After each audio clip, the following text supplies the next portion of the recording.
So what's the difference between AI, machine learning, and deep learning? People use these terms like they are the same thing, but they are not.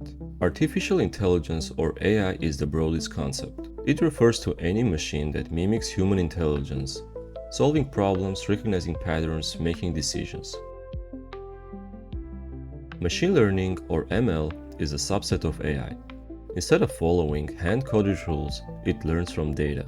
You give it examples, say labeled emails marked as spam or not, and it learns the patterns that separate them. No manual programming, just data and learning. Within machine learning, there are different types. Supervised learning, learning from labeled data. Unsupervised learning, finding patterns in unlabeled data. Reinforcement learning, learning through trial and error using rewards. Then we go deeper. Deep learning, or DL, is a subset of machine learning. It uses neural networks with many layers to learn complex patterns. The deeper the layers, the more abstract the patterns it can learn. Deep learning doesn't need manual feature selection. It takes raw input, like images, audio, or text, and figures out the useful features on its own.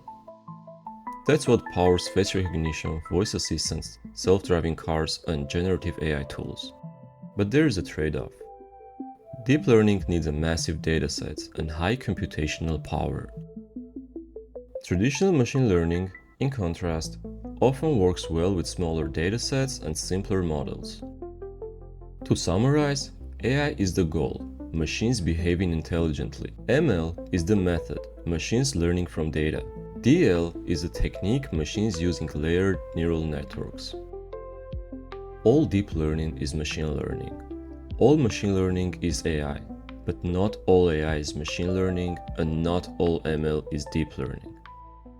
That's the difference.